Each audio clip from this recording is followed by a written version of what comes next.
Thanks, Hector. I'm very glad to be presenting at the SIG monthly meeting. Actually, Benjamin and Hector were waiting a webinar from me or have been waiting for more than 1 year. So I'm very glad to accomplish this duty today. And I'm it's a pleasure to present this webinar with Busra and Antonio Gallo, which are the colleagues with which we developed their herd dairy model.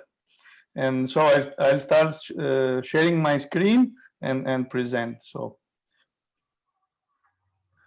we would like to share the experience we did in this in modeling dairy cattle farm and some application with the Smart AT COVID project.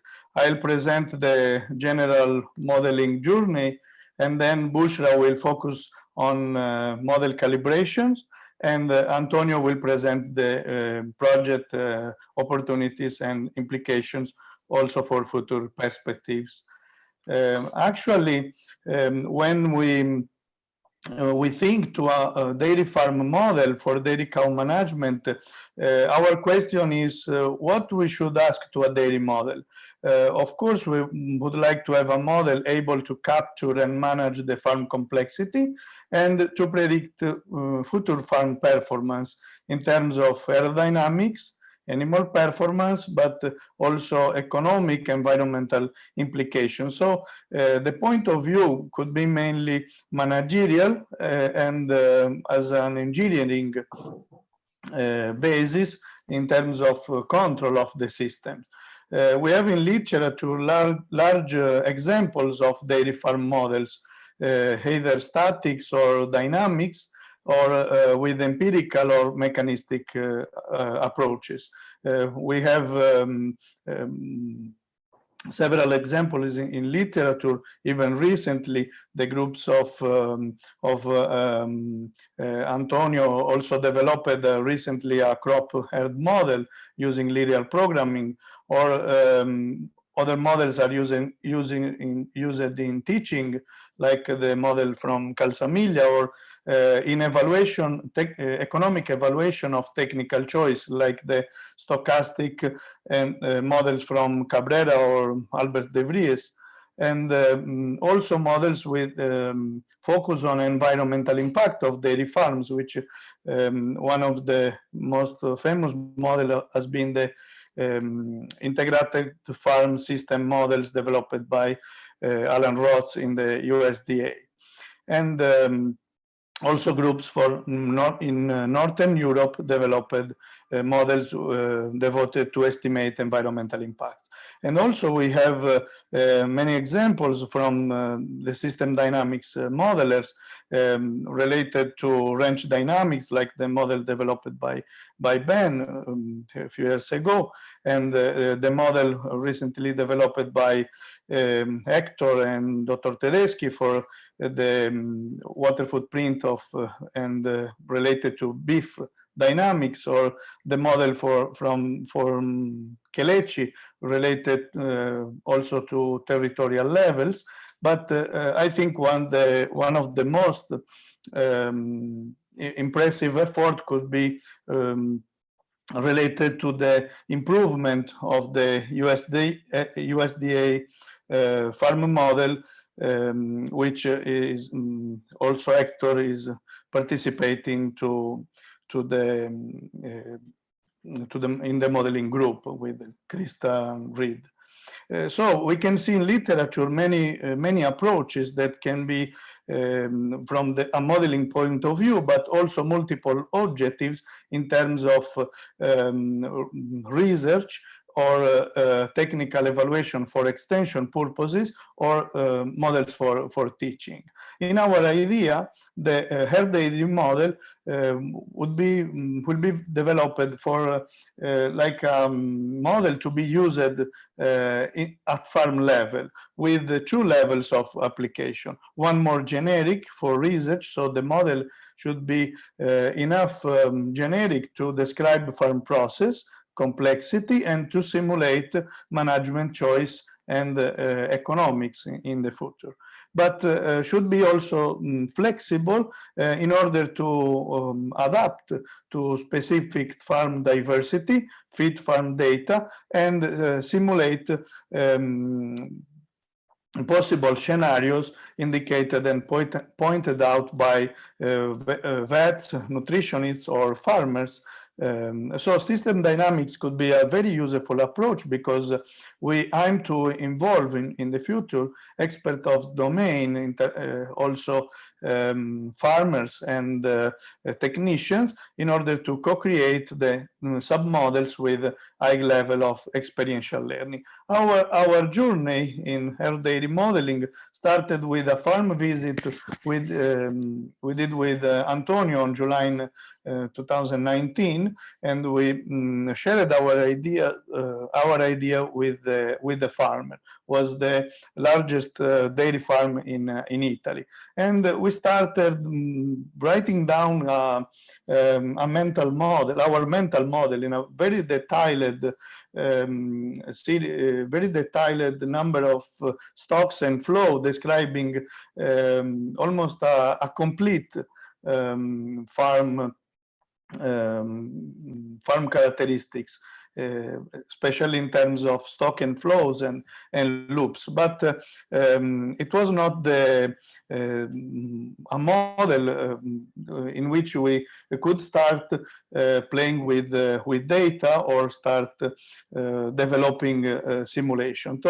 So we called it the messy model because it was an initial start for brainstorming. Then we started from a basic herd dairy model that with the aim to predict cow consistency and milk yield. We presented at the Animal Science with the Dairy Science Association in 2020. And then we had the opportunity of the Smart AT project, in which we started consolidating the model structure, and Busra joined the group, and we started calibrating the model and optimizing the reproduction and culling function using specific and detailed farm data of 5 years. Then we got a simplified model for the project purposes to be applied in multiple farms. And we are going through a more detailed model for managerial purposes based on the first one farm information. The reference farm was, as I said, one of the largest cattle farm in Italy, with 1,300 cows in milking, with high production level, with 3 main groups of cows, and fed TMR based on corn silage. And we got a very detailed data set of records from 2015 to today. Then we developed a basic model which was aimed to explain the reproduction loop, and was very simple. The model is all in here, and was mainly based on 2 main exogenous inputs: the intake and the reproduction, one reproduction variables, which is the pregnancy rate. And we got very good prediction, but the model very good prediction both for cow consistency and milk deliveries. But the model, as I said, was very limited because of these 2 historical inputs. But we got surprised because the pattern was very similar to the historical records. Then with the project Smart AT, we started detailing the model with a complete aging chain of replacement animals, from calves to pregnant heifers, and then detailing the controllable and uncontrollable calvings and reproduction based cows stocks, from early lactation, open cows, pregnant cows, and dry cows.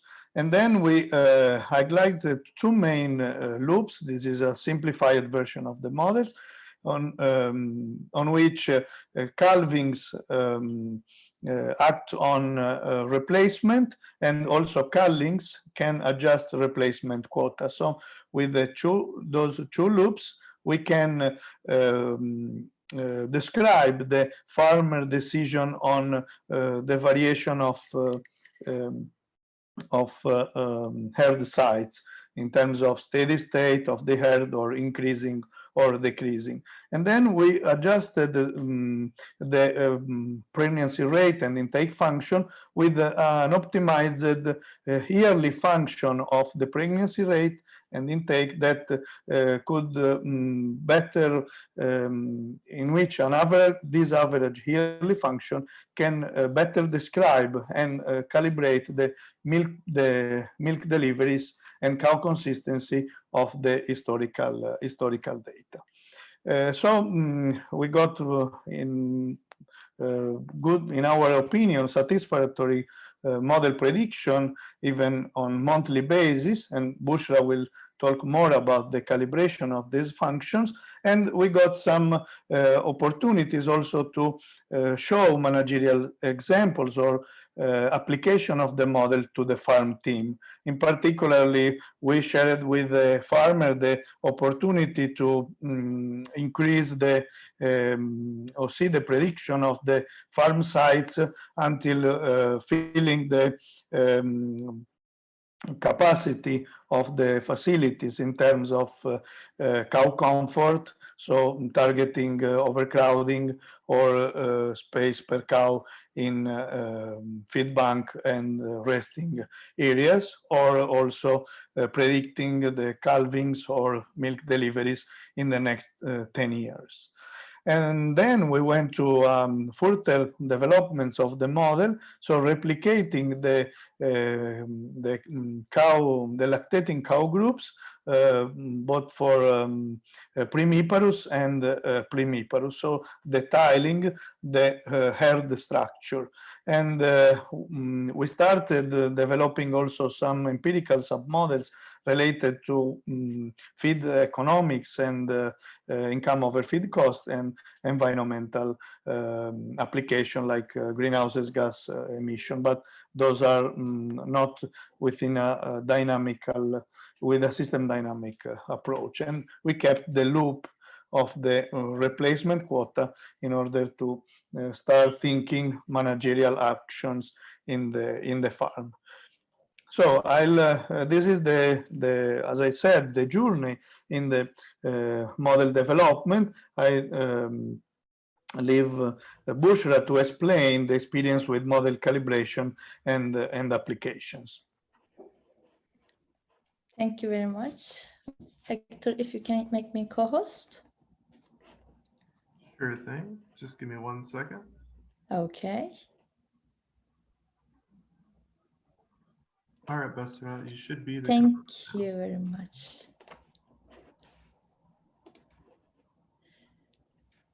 I think you can see my screen. Okay. Thank you very much for today's event. If you don't know me, I'm Busra Atamer Balkan, and I've got my doctoral degree on agricultural value chain modeling with system dynamics. And as Alberto mentioned, this is a very simplified version of our herd dynamics model. And in addition to what Antonio mentioned, we have a third important balancing loop in here that, if we want to summarize the story, calvings happen in the herd, and that means an increase in the herd size. So farmers have some mental models about their herd sizes. Busra, sorry, the screen is not available. Oh, sorry. Let me try it once again. Can you see it now? Yeah, we can see it. Perfect. Oh, okay. Sorry for the technical problem. Okay. Addition to what Alberto mentioned, we have the third balancing loop of if farmer wants to balance the farm size or farm composition. As new birds came, it sometimes triggers culling. So it's an these three loops are the main improvements that we added upon the first initial model. So I will give a very brief information about the calibration story. I'll try to give some brief examples, but I hope you can get the idea behind it. Of course, as days go by, we iteratively improve the model and the feedback structure, and the large farm that Alberto mentioned helped us a lot for the model calibration because we have the comprehensive and detailed data set to understand how things are happening. And then we, taking these learnings from the large farm study, we applied these learnings to smaller farms. And we can call it model application and also calibration. Even though we have the limited data, it was a valuable opportunity to test the approach and to test the model structure, the robustness of the model structure. So as many of you know, model calibration is a search for a match between the model generated value and the historical data. Generally, we define a function which aims to minimize the model generated value and historical data, their difference, with some constraints like some lower bounds and upper bounds, and with respect to all the model inputs, intermediary and state variables. There are really very nice guidelines on this parameter optimization, calibration, and validation idea from Oliva, Sturman, and Barlas. And one of the main highlights, especially given in Oliva's calibration papers, we should build the smallest possible calibration problem for the consistency and accuracy. And we should try to use all the available data and information, either as a constraint or in the objective function. I will give you an example of what that meant for us in the calibration model. So when we look at the large farm data, we were lucky, as I said earlier, we have the monthly time series of lactating cows, dry cows, heifer population, uncontrollable and controllable culling rates. That means we have the monthly dates and sales of cows and heifers, other population groups. We have the flow of pregnant heifers and pregnant cows, not the stock, but the flow. We have the abortion rates and flow of calvings. You see, sometimes for some data we have the flow, sometimes we have the stocks. In order to go with the smallest calibration problems possible, one by one, we follow the sequential calibration procedure. What I mean by that? First, using the population composition and population size, we try to calibrate the biological parameters. They are generally the delays, like how much pregnancy takes, how much waiting time from going one stock to another. You can think of biological processes. After setting these parameters, then we added the culling behavior, how the culling behavior of the farm changed depending on all the dynamics. After finishing it, we added the calibration of replacement behavior. Okay, we set the culling site, but depending on the culling and all the pregnancies and all new coming weaning cows or so, how does the farmer sets his replacement behavior? So that was the next part. And then after setting all of this, we calibrated the pregnancy behavior, pregnancy management. Does the farmer wants an increasing pregnancy rates or decreasing pregnancy rates or stable, things like that. So I tried to explain you for instance, as an example, the logic behind the calibration of culling behavior. As I've told you before, you can think it as a cycle of cows. You see, we have the early lactation cows, and then they become open cows, they become pregnant, then dry cows. It seems like a closed population. Once you become an early lactation cow, then you enter a closed population. But in terms of the data, you know, we have the sum of these three stocks, pregnant, open, and early lactation, that means the lactating cows, and the data of dry cows. So in this somehow closed population, we have two major flows, like you see. Sorry, it seems like we have the main inflow of first calving cows, and our main outflows are cullings. We can sell it or they may die. So we put some boundaries for us, like a constraint. It's like we know that some historical pregnancy behavior occurred in the past, and we use the historical pregnancy data as a constraint for us, thinking like that. If we know the sum of stocks, and if these historical pregnancy rates occur, I know that they occurred already, what should be the behavior of the outflow? What should be the behavior of culling fractions, culling sensitivities, or so? So here is a model, calibration model for the culling behavior.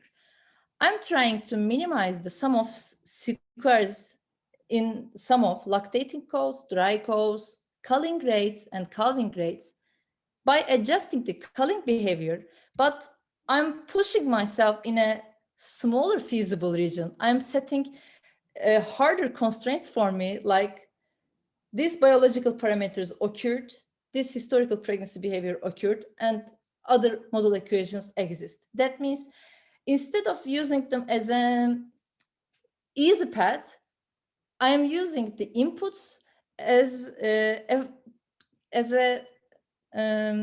force that forces me for the best culling behavior feasible area. So when we do this for the large farm, Alberto already mentioned, our results are fine. This is the result of lactating cows, and the second graph is the result of dry cows. The red ones are the historical data, blue ones are the model generated data.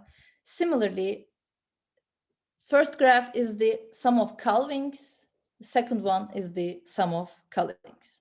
So it was better for the large farms. So what about the application to small farms that they do not have the chance to collect this detailed data? So when we take the structure of this large farm and we applied it for the small farms, but we of course faced with data availability issues. For the small farms, we only had dry cows and lactating cows and nothing else. And we had time series with missing months. And we sometimes have only annual data, like culling information was only available on annual average, not in time series. So what did we do to resolve these issues? This time, we used all the possible data we had. For the sum of square errors, we used dry cows, lactating cows, and this time we calculated annual sum of culling rates because we do not have the monthly data. And since we cannot separate them, since we do not have available data, we try to adjust culling behavior, replacement behavior, and pregnancy behavior simultaneously by using the biological parameters and other model equations as our constraints. So here are, and of course, in each step, we made recalibration and parameter validation. If the parameters show something wrong or inconsistent, then we go to recalibration, and it took lots of iterations. And after these iterations, I'll show you two farm results. In the red ones, you may see missing data. The blue ones are the model generated data. So first one is the match with the lactating cows in one farm. The second graph belongs to dry cows in one farm. You see that that's a stable farm. And we tried different behaving farms. You see, this is an increasing farm. They have the trend of increasing. So with the exact same structure, we are able to calibrate with another behavior, with the farm to another behavior. The first graph belongs to lactating cows and second graph belongs to dry cows. So this is a very brief summary of calibration and optimization in this model. So I'll give floor to Antonio for the project details. Thank you very much, Busra. Let me introduce myself. I am Antonio Gallo from Università Cattolica del Sacro Cuore of Piacenza. Just 5 minutes. Thank you very much to permit me to be part of this conference. This is the second meeting that I attend, so I'm very proud to be here. Hector, can you permit me to share my video? Yeah. Because at the end of this very wonderful discussion, I would present the who support this research. I am able now? Yeah. Yep. Thank you very much, Hector. You can see my video? Yeah. It's in the smaller mode. Like we can see the Visione relatore. Where? Interrompi condivisione and then I share it again. Okay. Now it's better or it's still a small video? If you Better. present, we can tell you. So are you able to see it? No, I don't know why it doesn't work. You can leave it like that and just increase the magnification. Okay, it's Yeah. okay. Yeah. Okay. This is just imaging in which I will show you who funded our project. They helped to, after the first visit to the big farm with Alberto, and then we developed our idea during a meeting in Brazil with Alberto. And then we respond to a call of this platform, very amazing platform, EIT Food, a call on COVID situation. And you can see this is a specific consortium. It's very fine to work with this guy. You can see a lot of brand, famous or not, that are part of this platform.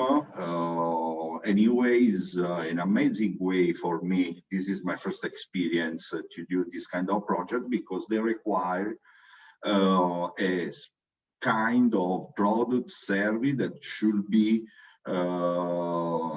done during the project and should be on the market at the end of the project. So no usual research project, but there is an idea to make more applicable this kind of the project. So unfortunately for us, me, Alberto, and then Busra, we decided to apply to this rapid call. And we won. So the rapid call, because we work on this project just for 6 months. We start on July, and we should end all our activity born from an idea just in 6 months. And anyway, the other question that is required by this kind of project was about a co-creation of the product with stakeholders, and this is our job, but also with consumer. So the idea of the project is, okay, I would to develop the dairy model to provide for cheese producer. I will explain you better after a tool, a way to take decision for farmer too, but we should involve also consumer. And the idea of the project is to speeding up the connection between demand and supply of cheese on the market during pandemic situation. Why we decided with Alberto to start to put in this idea? Because in the cheese market in Italy, there is a situation in which at the start of the year, there was an excess of cheese in stock. So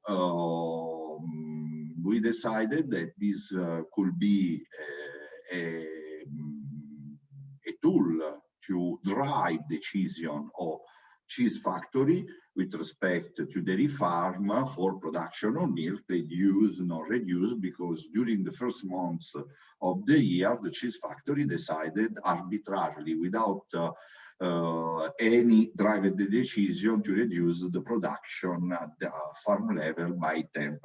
Obviously, this is not completely true. Anyway, our idea is to provide some information. I will decrease, but in a dry way. Just to present what we did, we developed the model, and there is in this project also a software house that create this product. That is a software. We are still developing it. It is created on the small farmer model, so more simple. And this is some picture that I take from the app for the moment, web digital tool, in which there is a part in which input are put in, and they generate some output. Excuse me, I change here. The idea of the Earth model was more complex because we want to drive this decision based also on economical aspect. So with time series, we introduce an econometric model that should predict in a short time, obviously, the price of the feed, and in such a way the total cost of the diet for the farm. This to generate, if we have the milk yield of the farm, also the feed cost of the farm. So a such type of income over feed cost, we need something that could estimate for us the feed cost. And then because we contextualize our project in a cheese supply chain, we generate another little model, an equation, time series equation, in which from the milk we produce cheese. Also, in this case, you can see that there is an evolution during the year. So the Earth model is the main aspect, the more important aspect of all this model. Anyway, we aggregated other aspects that are related to feed cost, a transformation of milk to cheese. What is our main idea? Is to provide, to have a tool that could be used at farmer level to take decision for farmer. Anyway, in this project, we focus mainly on the cheese factory. So the cheese factory aggregate different dairy farm and transform the milk to cheese. For example, I don't know if you know, in Italy it's very important. We work on two specific cheese that are Grana Padano and Parmigiano Reggiano cheese. They are, I think, for economical value, the most important in Europe as PDO product. For example, Grana Padano, there are 130 cheese factory and around 5,000 dairy farm. So we focus on specific decision that can be taken at cheese factory. So the Earth model with econometric one and the dairy one could be useful to drive the decision cheese factory in reducing, increasing the production at farm level. What we are planning, but I think that is more important for discussion, to introduce some sub-model to all to the Earth dairy model to improve some aspect that we we worked, but surely we can improve. For example, at farm level, we want to work on improved prediction of feed efficiency by working on different nutritional strategies that dairy farm can have. Obviously, another aspect in which we want to improve, I don't know if with the system dynamic approach or other kind of approach, is the ratio, the milk to cheese ratio, so transformation of milk to cheese. And then, obviously, I am not an expert of this aspect, but we can introduce aspects related to environmental impact, LCA, animal welfare, obviously, to take decision at farm level. We planned in a first moment to introduce also at cheese factory level a sub-model that could predict the work availability due to pandemic condition. Anyway, we decided to avoid to spend time on this model. This could be another upgrade. Other two slides, this is the app that we created to connect the producer of cheese with the consumer. So this is another output of Smart AT, excuse me for the Italian pronunciation.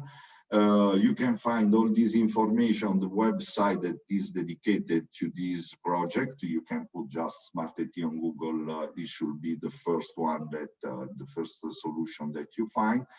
And I stop my discussion, my presentation with a huge thank to all the partners that participate to this amazing but challenging project. They are University of Reading, the Italian Breeding Association, and the Software House Agricolus. Unfortunately, we cannot have other actors as a partner, but surely they help us to develop in this short time all the idea that we have in mind that we promise to the IT food. They are a research center in Italy, CRPA, University of Sassari, our collaboration with obviously Alberto and Professor Cannas, and I have to spend one word for the collaboration with the System Dynamic Italian group, Stefano Armenia, that was part of this group and helped us in this adventure. I don't know if Alberto, you would conclude our presentation. Just a few words and then we jump to discussions. Finally, we can have today a model with several limitations, many limitations, but with a very consolidated herd structure that will be the basis for future step.